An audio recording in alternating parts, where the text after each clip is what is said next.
শ্রী গুরু চরণ পদ্ম হৃদয় আসো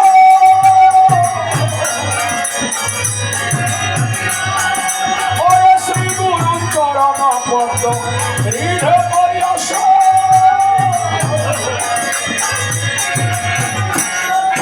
শ্রী গুরু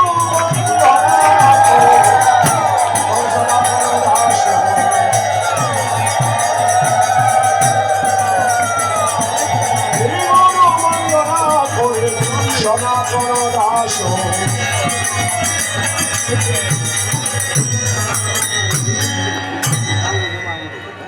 ও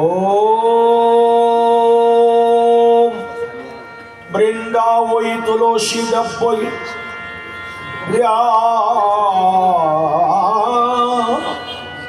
ওই কেশব সচ বিষ্ণু ভক্তি পদে দেবী সত্যবত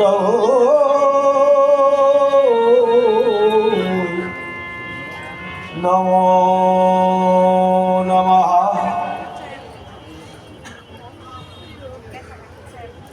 যে মন্ত্রটি উচ্চারণ করেছি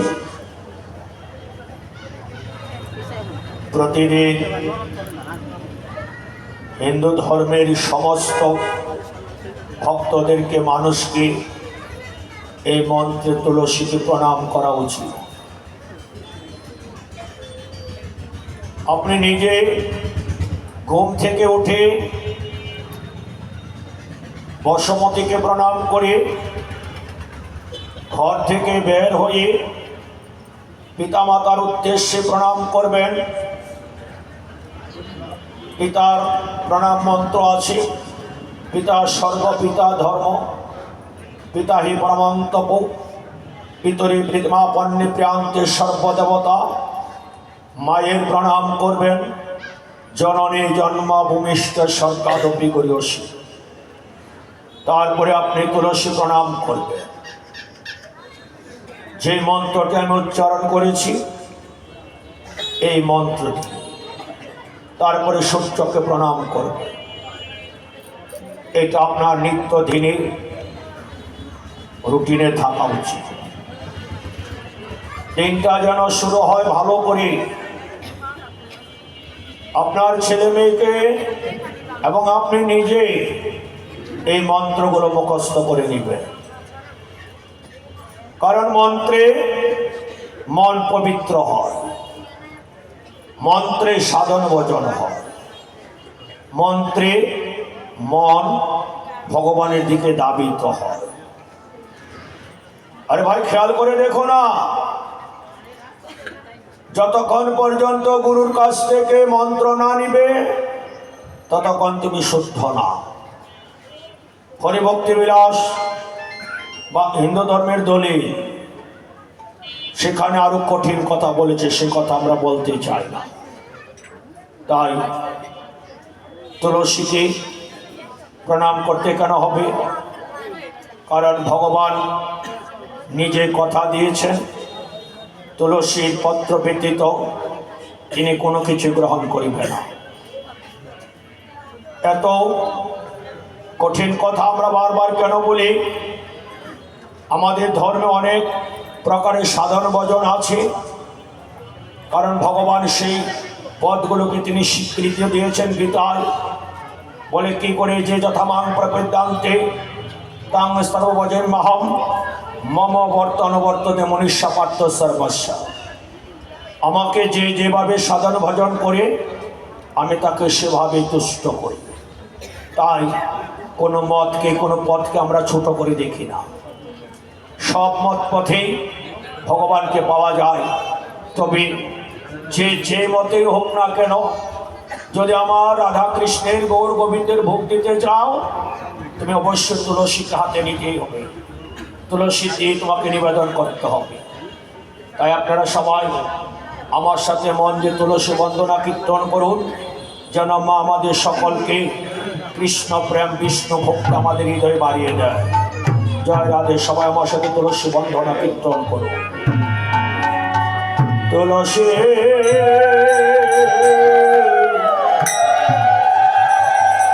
কৃষ্ণ প্রেয়সী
ওর মনে এই অভিলাষ বিলাস পুঞ্জ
तुलसी महारानी की, तुलसी महारानी की, तुलसी महारानी की जय।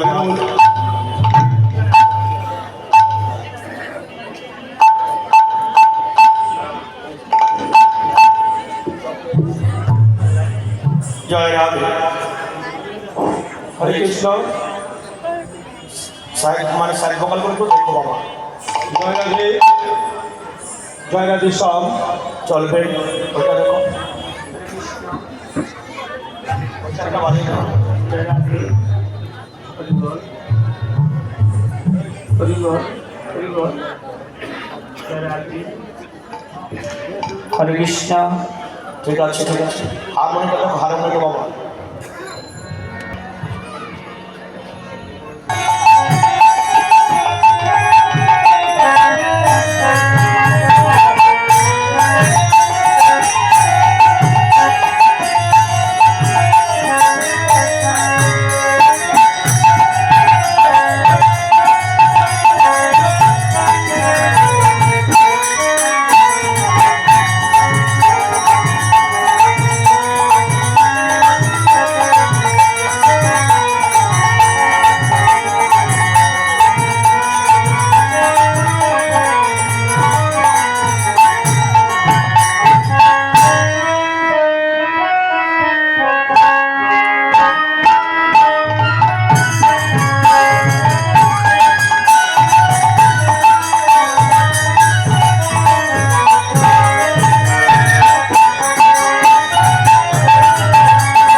তৎসদ হরি ওম তৎসদ হরি ওম তৎসদ।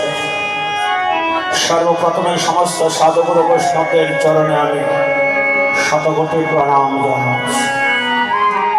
প্রণাম জানাই আমার গুরুদেব শ্রীমৎ স্বামী বিবেকানন্দ ব্রহ্মচারী শ্রীপাদ। তিনি সন্ন্যাসী, সন্ন্যাস প্রাপ্ত নাম শ্রী শ্রী 108 স্বামী বিবুধানন্দ সরস্বতী মহারাজ, বারাসাত, কলকাতা। আশ্রয় করিয়া বন্ধু শ্রী গুরুর তাই চৈতন্য চরিতামৃতে বলছে, আশ্রয় করিয়া বন্ধে ভগবান তাকে না হিতেছে। তাই আশ্রয় করো, গুরুর চরণ আশ্রয় করলে কি হবে? কৃষ্ণ প্রেম হবে। আশ্রয় করিয়া বন্ধু শ্রী গুরুর চরণ, যাহা হইতে মিলে রে ভাই কৃষ্ণ প্রেম। জীবের নিস্তার লাগে নন্দ সুখ হয়ে ভুবনে প্রকাশ হলেন গুরুর উপধনে। আজ ভগবান গুরুরূপে আমাদেরকে শিক্ষা দেওয়ার জন্য তিনি ভগবানের রূপ ত্যাগ করে রাধার ভাবে বাধিত হয়ে আসতে দাও। ভগবান এই কলিতে তিনি আসছেন। জয় রাধে। তাই শাস্ত্রে গুরুদেবকে বলছে যে তোমরা গুরুকে মানুষ, গুরুকে মনুষ্য বুদ্ধি না করো। কারণ গুরুদেব আমাদেরকে ভগবানকে পাওয়ার পথ দেখিয়ে দেন। সেই পথ কি? যে ভগবান, যাতে আমরা ভগবানকে পাই সেই নাম তিনি আমাদের কানে দিয়ে দেন। তাই মন্ত্রটা কেরো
ধন সিন্ধু ভয়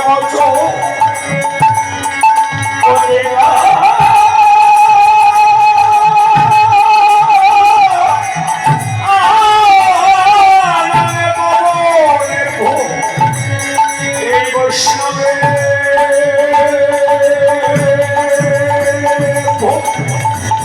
নমো নমঃ।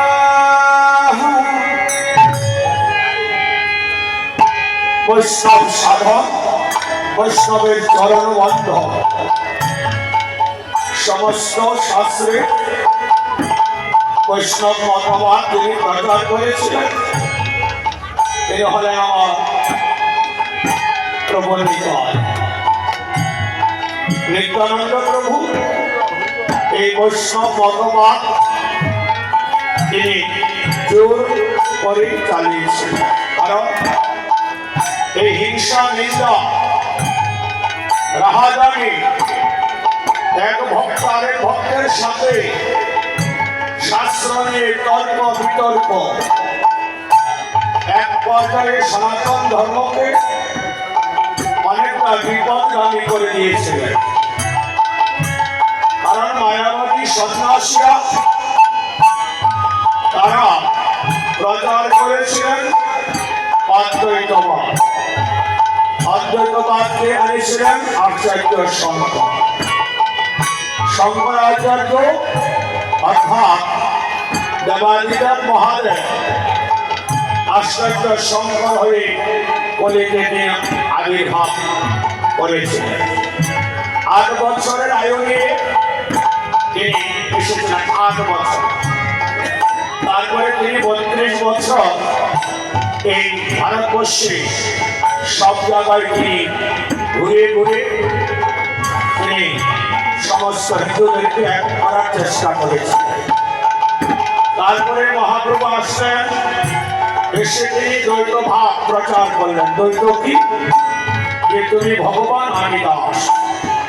আর আচার্য শঙ্কর বলেছিলেন যে পরম ব্রহ্মের অংশ, আমার ভেতরে পরমাত্মা ভগবান আছে, তাই আমি ভগবানের অংশ। এটা হলো অদ্বৈতবাদ। আর দ্বৈতবাদ কি? জীব কৃষ্ণের নিত্য দাস। এটি প্রচার করেন আমার ভগবান গৌর সুন্দর। আমার নিত্যানন্দ প্রভু 12 বৎসর বয়সে তিনি সংসার থেকে চলে গিয়েছিলেন। 20 বৎসর তিনি তান্ত্রিক সাধকের মতো তিনি ভারতবর্ষে ঘুরেছিলেন। তাই নিত্যানন্দের এক নাম হলো অবধূত। অবধূত তান্ত্রিক সাধকের মতো 20 বছর পরে, অর্থাৎ বয়স যখন 32 বছর হলো, তখনই মহাপ্রভুর সাথে এসে তিনি নবদ্বীপে তিনি নিত্যানন্দ প্রভুর সাথে গৌরাঙ্গ মহাপ্রভুর মিলন হল। সে মিলন হবার পরে আমার গৌর সুন্দর বৈষ্ণবীয় মতবাদ বৈষ্ণবদেরকে একত্র করার জন্য দায়িত্ব দিয়েছিলেন নিত্যানন্দ প্রভুর হাতে।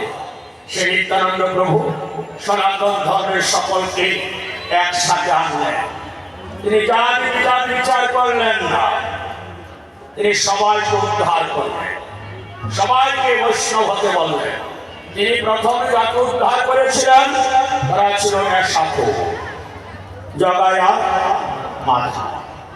তাই মহাপ্রভু চান সমাজের সব যেন এক স্থানে এসে বসে যায়। এই জন্য মহাপ্রভু বললেন অধিবাসী যে সমস্ত বৈষ্ণবকে নিমন্ত্রণ করো। তাই মা বৈষ্ণব হতে কোনো পুত্র লাগে না, বৈষ্ণবের কোনো পুত্র নেই, বৈষ্ণবের কোনো বর্ণ নেই, বৈষ্ণবের কোনো সম্পাদন মানে কি বলে সম্প্রদায় নেই। বৈষ্ণব সবাই হতে পারে। তাই মহাপ্রভুর একই কথা যে কোনো বর্ণ থেকে বৈষ্ণব হতে পারে। ব্রাহ্মণ লাগবে না, ক্ষত্র লাগবে না, বৈশ্য লাগবে না, শূদ্রও লাগবে না।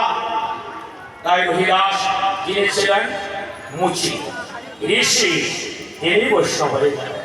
শুধু তাই নয়, ওই রহিদাস বৈষ্ণব সভা হয়েছিল বলে পঞ্চ পাণ্ডব স্বর্গের ঘণ্টার ধ্বনি শুনেছে। তাই আজকে আমরা মহাপ্রভুর পথ অনুসারে বৈষ্ণব বন্দনা করতে যাচ্ছি। আপনারা সবাই একটু ধৈর্য সহকারে শ্রবণ করেন। চলুন আমরা বৈশ্য বন্ধনা ওরে বৃন্দাবন বাসিগতা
এই মহোৎসব কেন খুব সুন্দর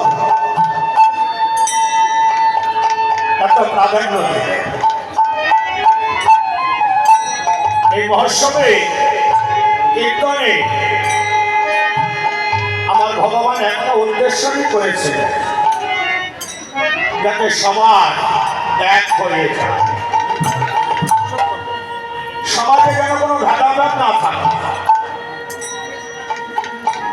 ব্রাহ্মণ, ক্ষত্রিয়, বৈশ্য, শূদ্র আর মধ্যে যেন কোনো ভেদাভেদ না থাকে। তাই তিনি এই কীর্তনে সবাইকে এক জায়গায় আনবেন। আমরাও আসব। যতক্ষণ আমরা কীর্তনে বসে থাকবো, তুমি কোন পথে কোন মতে সেটা তোমার মনে থাকবে। কিন্তু যখন কীর্তন থেকে বের হয়ে যাবে, এই ভাবটুকু আর তোমার আমার মধ্যে থাকবে। তিনি চেয়েছিলেন হিন্দু সম্প্রদায় এক হয়ে যাও। তুমি তোমার মধ্যে সাধন ভজন করো, কিন্তু অন্যের মতকে তুমি হিংসা করবে না। কিন্তু শুরু হয়ে গেছে সমাজ। মহাপ্রভুর কথা বলে ভেতরে আবার বিভিন্ন প্রকারের কুটবুদ্ধিও চলছে। তাই কেন তুমি প্রণাম করছো আরেকজনের পা? তুমি কখন প্রণাম করতে পারবে তাকে? যখন তোমার মধ্য থেকে হিংসাটা চলে যাবে। এই যে আমরা ভক্তের চরণগুলি নেওয়ার জন্য বলি, সেখানে কোনো কি ক্লাসিফিকেশন বলি? বলে কৃষ্ণ ভক্তের নিবে, গৌর ভক্তের নিবে, রামকৃষ্ণ ভক্তের নিবে না, এরকম কথা বলা হয়? বলা হয়। তাই মহাপ্রভু সে আদর্শ আমরাও চাই। তুমি যদি বিভক্ত হয়ে যাও, তুমি দুর্বল হয়ে যাবে। এই বলে আসো এত ভক্তের সমাগম কেন ভগবান করেছিলেন? যাতে তোমরা একটা জায়গায় এসে স্থির থাকতে পারো। তাই আমরাও চাই এই কীর্তনে যারা আসবে, তুমি তোমার মতে সাধন ভজন করো, কিন্তু অন্যের মনকে খাটো করে দেখে। মহাপ্রভু তিনি এই কীর্তনে প্রবর্তন করেছিলেন কাকে? নিত্যানন্দ প্রভু আর অদ্বৈত প্রভুকে সাথে। কি বিচক্ষণ দেখো মা! মহাপ্রভু তো ভগবান, তিনি একা না করে তিনি সিদ্ধান্ত একা নেবেন না। কাকে সাথে নিলেন? নিত্যানন্দ প্রভু। আর কাকে নিলেন? অদ্বৈত প্রভু। কেন নিলেন? বলে সবাইকে নিয়ে কীর্তন করতে হবে। এই কীর্তনে আসলে তুমি হিংসা মুক্ত হয়ে যাও। এই কীর্তনে আসলে তোমার মধ্যে অহংকার থাকবে না। এই কীর্তনে এসে বসবে তোমার ভেতরে যে অন্ধকার আছে, সে অন্ধকারটুকু আলোকে পরিণত হয়ে যাবে। তাই এই কীর্তনের যিনি প্রবর্তক আমার ভগবান গৌর সুন্দর, সাথে ছিলেন অদ্বৈত নিত্যানন্দ, গদাধর, শ্রীবাস, আরো অনেক ভক্তরা। শুধু তাই নয়, ব্রহ্মা ছেড়েছিলেন ব্রহ্মলোক। ব্রহ্মা সৃষ্টিকর্তা হয়ে গেলেন হরিদাস, শিব হয়ে গেলেন অদ্বৈত, বলরাম হয়ে গেলেন নিতাই, রাধারানী হয়ে গেলেন গদাধর, নারদ মুনি হয়ে গেলেন শ্রীবাস, অষ্টসখী হয়ে গেলেন অষ্টকবিরা, দ্বাদশ রাখাল হয়ে গেলেন দ্বাদশ গোপাল, দুর্গা হয়ে গেলেন সীতা, অদ্বৈত প্রভুর শ্রী সীতা ঠাকুরানী। সবাই চলে এসেছে কেন? এই ভুল করি এখানে পাপের কোনো শেষ নেই। তারপরেও যেন এই পাপের জগৎ যেন সবাইকে ভগবান মুক্ত দিবে, মুক্তি করবে, সে আশা দেবতারা পর্যন্ত চলে এসেছে। তাই আজকে সবাইকে আমাদের মাধবী গৌরিকার আখড়া আহ্বান করে আনতে হবে। তাকে আনতে হলে মা তোমার মধ্যে একটা শ্লোকের অর্থ জানা উচিত। ত্রিনাদুটি শুনি যেন তরবিব শুনি শোনা, অমানি না মানি যেন কীর্তনিয়া সদা হইল। তাই চলো সবাই সরল মনে নয়নের জলে আমার মহাপ্রভুর আঙ্গিনায় গৌরনিতায় আখড়ায় আবার তাদেরকে আহ্বান করে আনি, তারা যেন নিজ গুণে কৃপা করে এসে আমার তাদের কীর্তন তারাই করে। চলো সবাই পঞ্চতত্ত্ব আহ্বান করে। ও জয় জয় নেতা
বিপদ হলো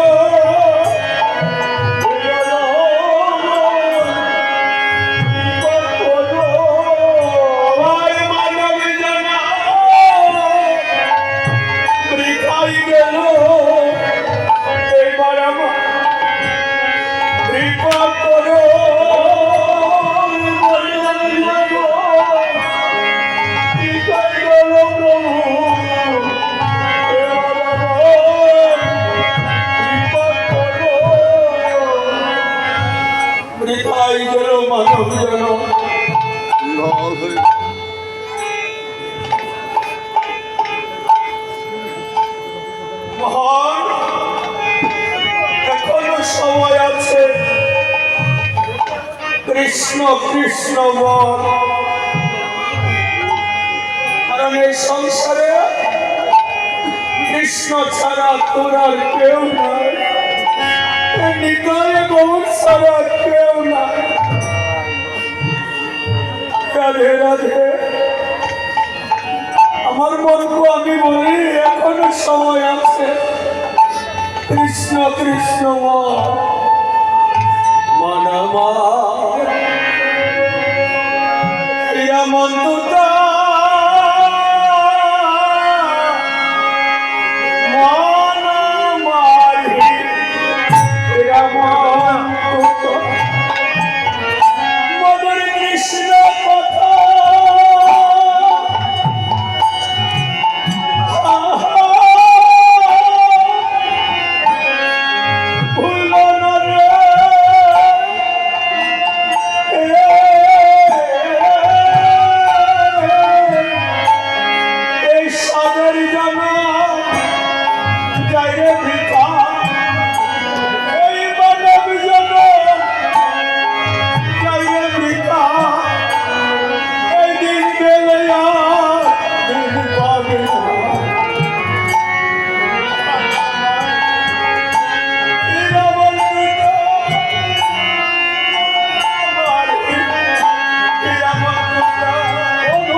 তোমাকে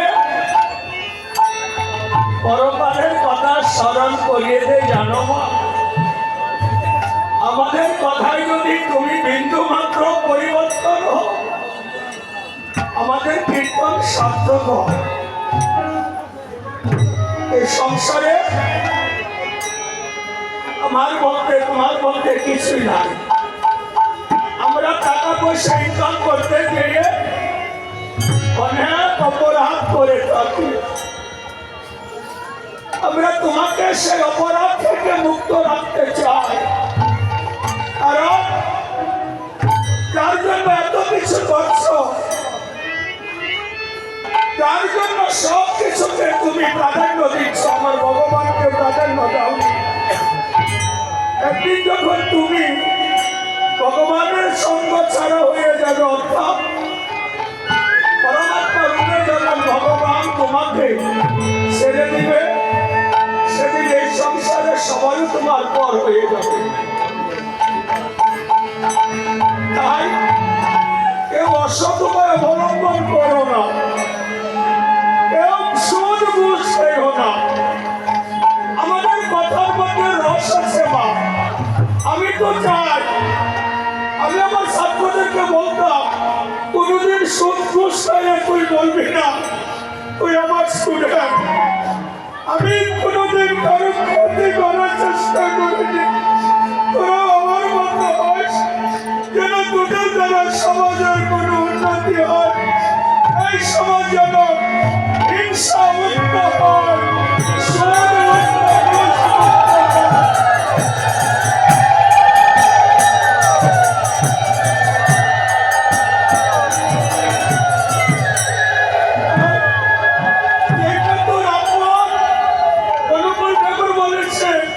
মানুষ আপন টাকা পর, যত পারিস মানুষ ধর। আমার চৈতন্য সুন্দর তাই বলছে, আর আমার মহাপ্রভু তো গায়ের পয়টাই ঘুরে ফেলেছে, যাতে ভক্তদের চরণ দুলিছে অঙ্গে মারতে পারে। তাই আমিও বলছি মা, ওই আমার চরণ চরণ ছাড়া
সুখের আশায় অন্যায় করে, সুখের আশায় টাকার পেছনে করছ, সুখের আশায় শান্তির আশা কত কিছু করছি।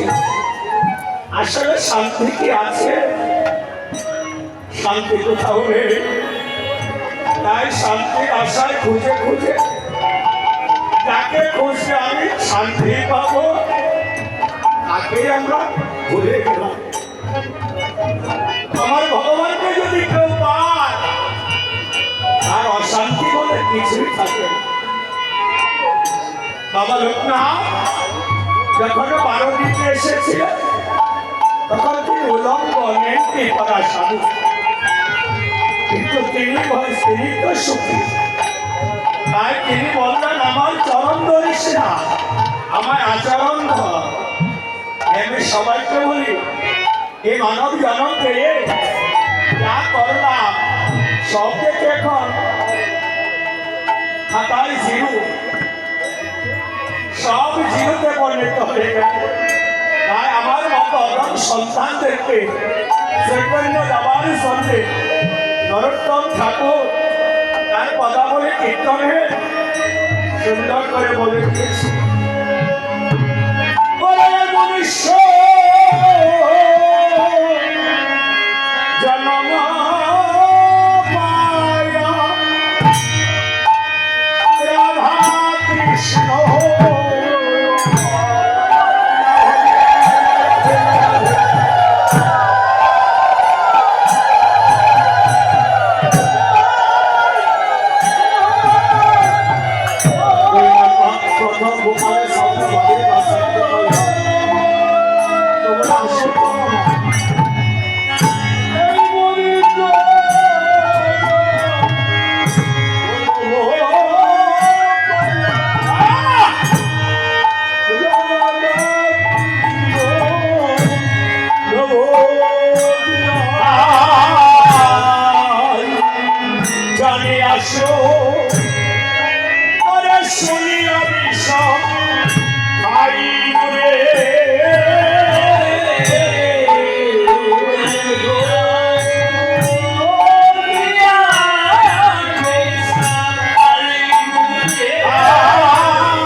আমরা যারা এখানে আছি কেউ শুধু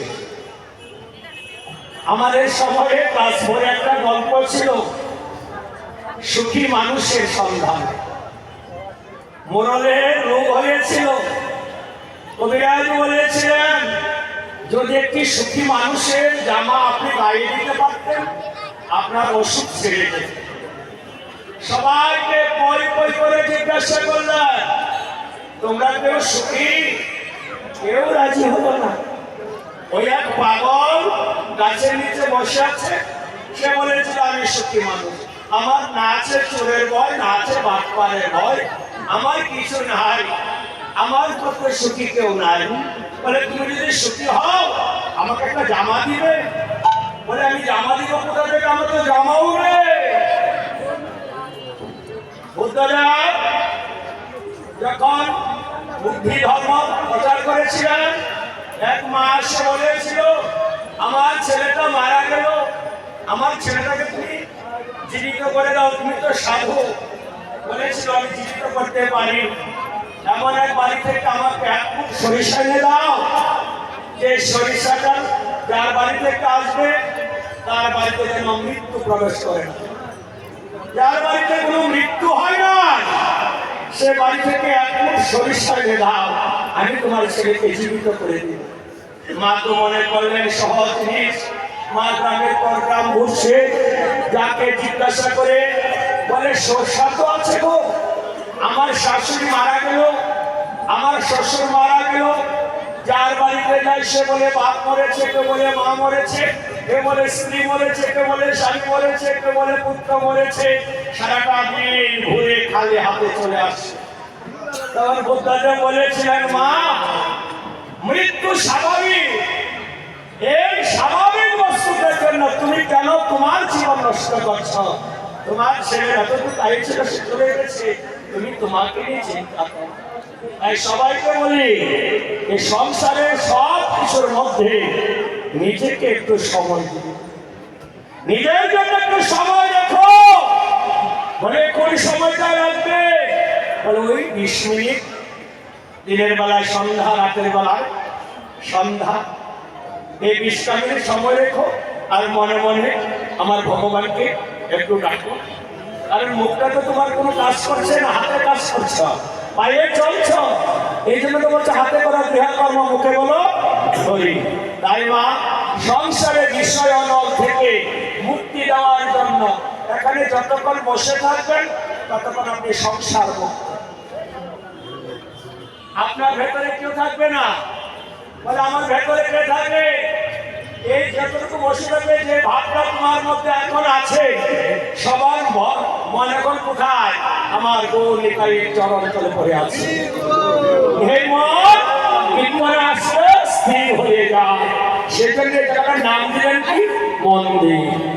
এখন যে ভাবটুকু নিয়ে আছো, এই ভাব যদি তোমার সারাদিন থাকে, তুমি কি অন্যের ধন চুরি করবে? হ্যাঁ, তুমি কি রিপুর ধারণায় হিংসায় বশীভূত হয়ে কাউকে গালি দিবে? এই জিনিসটা ধরে রেখো। কীর্তনের কি না দেয়? আমরা একই কথা বারবার বলি। আরে ভাই, বারবার বলি বলেই তো অনেক পরিবর্তন হয়ে গেছে। আগে একাদশী ছিল না, হচ্ছে। আগে তো কীর্তন ছিল না, হচ্ছে। আগে তো হিন্দুরা একত্র হতে পারতো না, এখন হচ্ছে। এতগুলো ভক্তকে একত্র করে দেখুন, পূজায় পারবেন কিনা? পারবেন? তাহলে কীর্তনে কেন আসে? কারণ তার চেতনার শক্তিকে আমরা একটু জাগ্রত করার জন্য বিষয়টুকু পরিষ্কার করি। আমি কি জাগ্রত? আমি জাগ্রত না। আমি চেষ্টা করি যেন আমি যেন আমার মতো চলতে পারি। তোমাদেরকে বলি, তোমরা হাতের কাজ করো, একটু সময় নিজের জন্য রেখো। কারণ এই নামটা এমন কি মহিমা যে এই নাম 8 দিন অনবরত চলবে, কোনো বিরাম থাকবে না। এতদিন হচ্ছে, তারপরে কিন্তু ভালো ভালো লাগে, নিত্য নতুন মনে হয়, আসলে মনটা জুড়ে যায়। প্রতিদিন কেন কৃষ্ণ নামে এত চোখের জল আসে? যে ভালোবাসে তার জন্য চোখের জল আসে। কি বলো ভাই? যতদাই পরমার্জনা ভব মহানবকে নির্বাপন, যতদাই পরমার্জনা চিত্ত দর্পণ মার্জন করার জন্য, ভব মহানবকে নির্বাপন করার জন্য আমার গৌর সুন্দর। আমি তুমি যেখানে যেতে পারি না, কোথায় যেতে পারি না? গোলাপ বৃন্দাবন, গোলাপ বৃন্দাবনে আমরা যেতে পারি না। যদি যেতেই পারতাম তাহলে আর মানুষ কি জন্মগ্রহণ করতাম? হ্যাঁ, আমি যেতে না পারলো ভগবান গৌর সুন্দর তিনি সে ধন আনলেন কি? ওরে গৌর তেরি প্রেম ধন এ হরি নাম সংকীর্তন রাধে রাধে।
সতী সুন্দর হল সে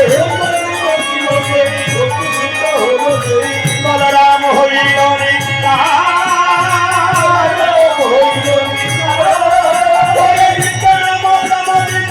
আসিয়াছে বলিয়াতে আমি আমার নয়ন কবু দেখি নাই আমার নয়ন কবু দেখি নাই হে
রাত্রে মহাপ্রভু যে নরসিংহ ধারণ করে গলায় চেপে ধরেছিল যে আমার ঘোর ভাঙ্গার অধিকার তোকে নিয়েছে। পরের দিন চাঁদ কাজে এসে মহাপ্রভুর চরণে প্রণাম করে বলেছিল, আমি কষ্টে মৃদঙ্গ বানিয়ে দেবো, আমাকে রক্ষা করো। আপনারা যদি কোনোদিন তীর্থে প্রণবানন্দ আশ্রমে যান, প্রণবানন্দ আশ্রমের নাম তো আছে। বাঙালিরা এক জায়গায় গেলে বাংলা কথা বলতে পারে, যে তীর্থে যাবে। বৃন্দাবনও আছে, পুরীতেও আছে। এটাকে কি বলা হয়? প্রণবানন্দ সমিতির সংস্থাটা ভারত সেবাশ্রম। সেই ভারত সেবাশ্রমে আরতির মধ্যে তলোয়ার দিয়ে আরতি করে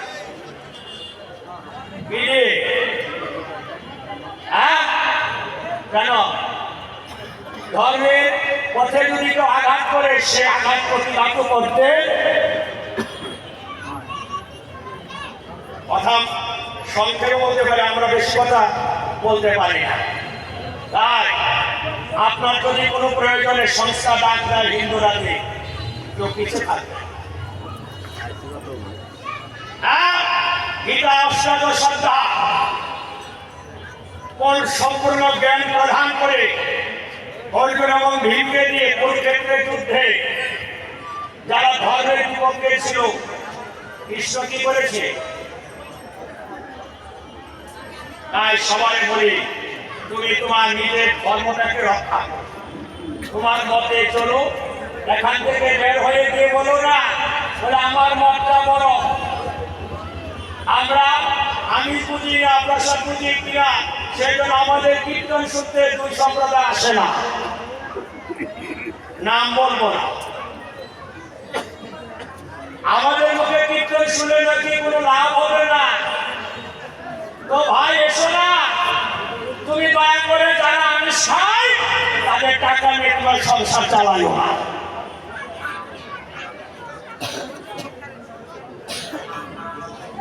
তুমি আমার টাকা নিয়ে চলছো আর আমাকে তুমি হিংসা করছো।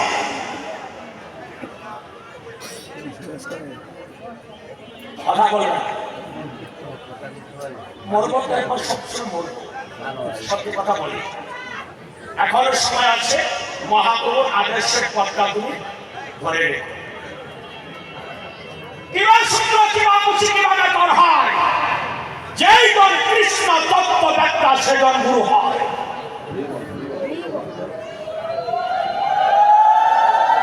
কোন বর্ণকে তিনি হাইলাইট করেন। আর ভগবান কি বলছে, চাতুর্বর্ণময়া শ্রেষ্ঠ গুণ কর্ম বিভাগ, গুণ কর্ম অনুসারে চারটা বর্ণ সৃষ্টি করছি, জন্মগত নয়, জন্মগত নয়।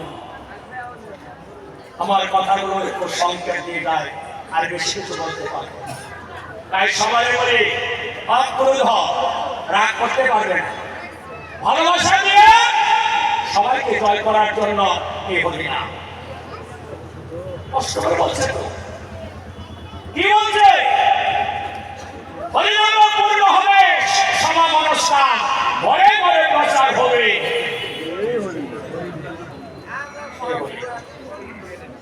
প্রেম ভক্তি প্রচার করে না, প্রেম ভক্তি দিয়ে না, প্রেম করো, হিংসা নয়, অক্রোধ পরমানন্দ, যার মধ্যে কোনো রাগ নেই। রাগ আছে? রাগ থাকবেন তো, রেগে গেলেন তো হেরে গেলেন। আমি হিংস্র প্রজাতির হতে তোমাদেরকে বলবো না, তোমাদেরকে শুধু একটু বলবো, কীর্তনের সময় তোমরা এক জায়গায় এসে থাকে। জয় রাধে। এই ভক্ত একটু এসেছে, তারা তো আলগির মানুষ, তো একটু আলগিটা রাখতে আর কি।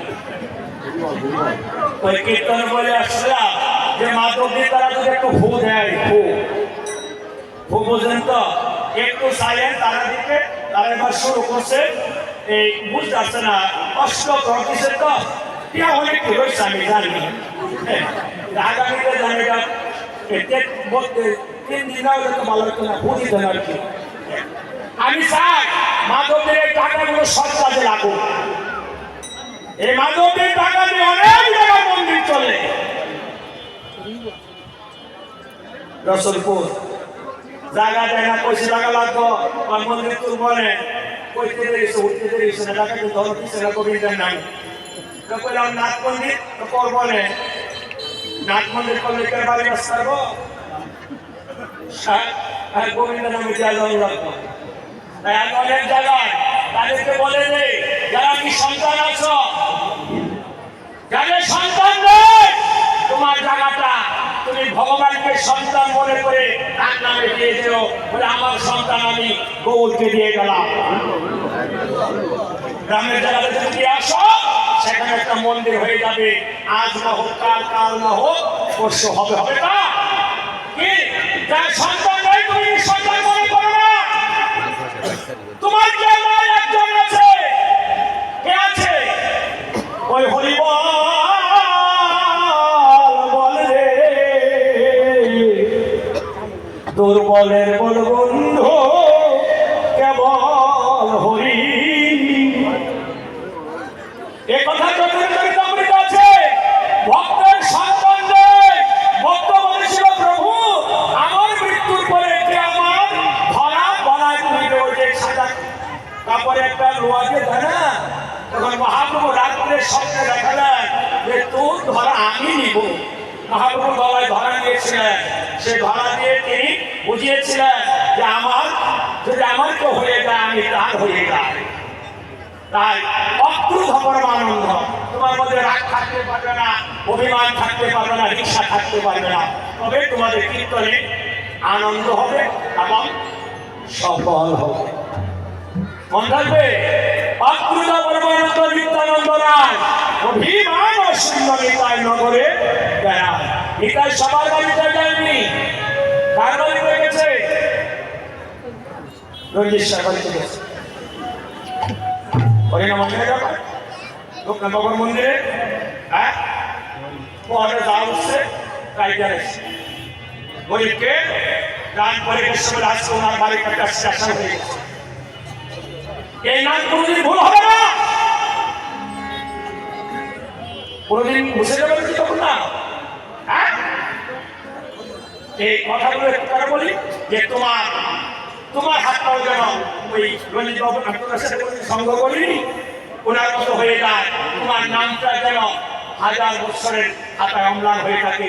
যে জায়গায় পারো একটা মন্দির দিবে, তোমার মরে গেলে তোমার ছেলে মেয়ে দুদিন করে ভুলে যাবে। যদি একটা মন্দির দিয়ে দাও, এই নাম মন্দির যে দিছে যতদিনের মন্দির না হয় ততদিন তার নামই রবীন্দ্রনাথের গল্প করবে ১৬ বছর পরে, ১০০ বছর পরে আমাকে কে মনে রাখবে? বলে আমি যদি আমাকে কর্ম করে যাই আর আমাকে মনে তাই অক্রুত পরমানন্দ নিত্যানন্দ রায় অভিমান শূন্য নিতাই নগরে বেড়ায়। এটা তাদের বাড়িতে গিয়েছে যারা নিজেকে মানুষের জন্য দিয়ে দিয়েছে, সমাজের জন্য দিয়ে দিয়েছে, নিজেকে অধম মনে করেছে, নিজের মধ্যে কোনো মান অভিমান রাখেনি। ও নিতাই অধম পতিত জীবে ওরে দাঁড়ে দাঁড়ে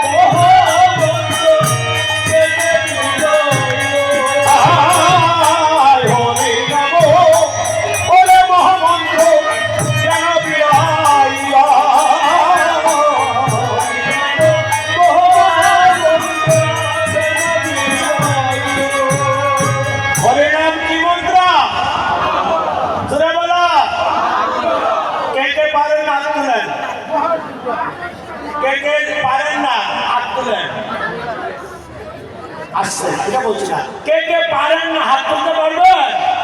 পারবেন না। তাহলে এই হরিনামে সব পথের মানুষ ত্যাগ করেছে।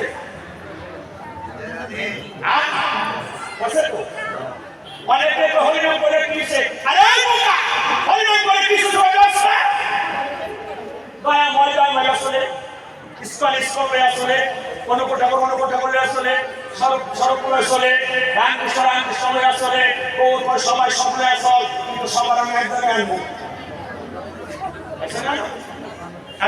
সব মত আছে না? তাহলে সব মত এক জায়গায় পৌঁছেছে, এই জায়গাটার নাম কি? হ্যাঁ, মহাপ্রভু আছে, যেমন কীর্তন আসে, মহাপ্রভু ডাক দিয়ে সবাই হরিনামে চলে আসে। কথা অন্যদিকে বলছি, বুঝতে পেরেছ? হ্যাঁ, পিছিয়ে গেলে চলবে না। আমরা কি কোথায় দেখতে চাই না। সনাতন ধর্মের সন্তান, তুমি তুমি শ্রেষ্ঠ হতে চাও, তাই হরিনাম কি মন্ত্র মহা সবাই আমরা পারি, তাই না? একটু গান আমার সাথে হরে কৃষ্ণ হরে